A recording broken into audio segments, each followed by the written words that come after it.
টেকনাফের বাসরা ইউপির ফিনিশ ভাঙা গহীন পাহাড়ে কোস্টগার্ড ৬ ঘন্টার রুদ্ধশ্বাস অভিযান চালিয়ে স্থানীয় ও রোহিঙ্গা নারী শিশু সহ ৪৪ জন ভিকটিমকে উদ্ধার করেছে। টেকনাফের কোস্টগার্ডের কেরন্তলী কার্যালয়ে সংবাদ সম্মেলন চলছে। শুক্রবার মধ্যরাত ২টা হতে সকাল ৭টা পর্যন্ত বাংলাদেশ কোস্টগার্ড উক্ত এলাকায় একটি বিশেষ অভিযান পরিচালনা করে। অভিযান চলাকালে কোস্টগার্ড সদস্যরা উক্ত পাহাড়ের চূড়ায় পাচারকারীদের গোপন আস্তানা হতে পাচারের উদ্দেশ্যে বন্দী থাকা নারী ও শিশুসহ ৪৪ জন ব্যক্তিকে উদ্ধার করে। উদ্ধারকারীদের জিজ্ঞাসাবাদে জানা যায়, কয়েকটি সংঘবদ্ধ পাচারকারী চক্র বিদেশে উচ্চ বেতনের চাকরি, সুবিধাজনক কর্মসংস্থান, উন্নত জীবনযাপনের স্বপ্ন, অল্প খরচে বিদেশ যাত্রা এবং বিনা অর্থে প্রেরণ করে পরবর্তীতে কর্মস্থলে কাজের মাধ্যমে খরচ পরিশোধের সুযোগের প্রলোভন দেখিয়ে টেকনাফ সহ দেশের বিভিন্ন এলাকা থেকে বাংলাদেশি ও রোহিঙ্গা নাগরিকদের মালয়েশিয়ায় গমনে উদ্বুদ্ধ করে টেকনাফের গহীন পাহাড়ে গোপন আস্তানায় জিম্মি করে রেখেছিল। পরবর্তীতে পাচারকারীরা তাদের সুবিধাজনক সময়ে মেরিন ড্রাইভ সংলগ্ন উপকূল হতে বোট যোগে মালয়েশিয়ায় পাচার করার পরিকল্পনা করেছে। তারা আরও জানায় যে পাচারকারীরা তাদের আটকে রেখে নির্যাতনের মাধ্যমে মুক্তিপণ আদায় করার চেষ্টা করছিল। মানব পাচার রোধে বাংলাদেশ কোস্টগার্ড ভবিষ্যতে এ ধরনের অভিযান অব্যাহত রাখবে। কিভাবে উদ্ধার করা হয়েছে এবং ফিরে আসা যে ভিকটিমগুলো তারা কি আদৌ কি মালয়েশিয়া যাচ্ছে না তাদেরকে অপহরণ করেছে, আমরা তাদের সাথে কথা বলবো। আমাকে যে কিডন্যাপ করবে, আমার কাছ থেকে টাকা দেবে, আমি এটা কখনো ভাবি নাই। তখন আমাকে ছুরি ধরে চাকু দিয়ে তারা এখানে একটা ছোট্ট করে ইয়া করে দিয়ে আঘাত করে সামান্য করে, যেমন আমি ব্যথা পাই বই পাই, তখন আমাকে বলতো যে কিছু বেশি কিছু বললে আমি মারি ফেলবো, তুই কি মার খাবি নাকি তোরে মারি দিয়ে এখানে রাস্তায় ফেলে চলে যাবো, নাকি তুই টাকা পয়সা থাকলে এগুলো দিয়ে দিবি।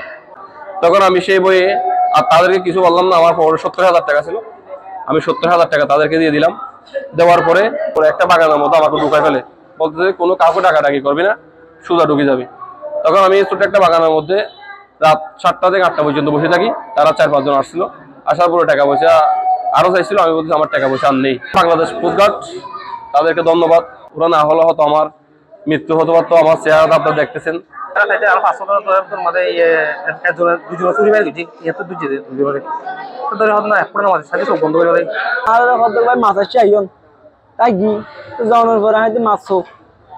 মাছ আছে সমস্যা না, চা নাস্তা করো। তারপর আর চা নাস্তা করি না, হোটেল 2 মিনিট বসিও। বসার পরে মানে কি বুড়া ভাই মনত কি কেলা চাইতে না জানি, অত ঠিক আছে। তারপরে আমার দোয়া হচ্ছে বয় না, অত ঠিক আছে। বুড়াই মাসালা ডাকে আর ভিতরে 10 হাত জঙ্গল ঢুকে ফেলছে। তারা মানে কি আর মানে কি কিডন্যাপ করে ফেলে আর বাকি না পারে নিজে দূর করিব দিয়ান।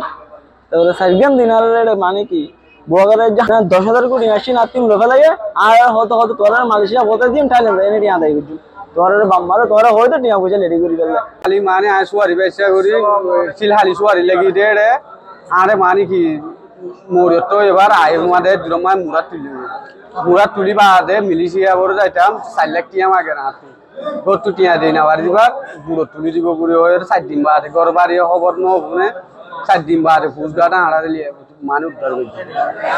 অপরূপ সৌন্দর্যের লীলাভূমি টেকনাফের এই ভয়াবহ মানব পাচার কবে নাগাদ বন্ধ হবে স্থানীয়দের প্রশ্ন। স্থানীয়রা বলছেন এই ভয়াবহ অপহরণ ও মানব পাচারকারীদের আটকের পর কঠোর শাস্তি আওতায় না আনা হলে এই মানব পাচার বন্ধ হবে না। টেকনাফের কেরন্তলীর কোস্টগার্ড স্টেশন থেকে আরাফাত সানি, জায়দিন, কক্সবাজার।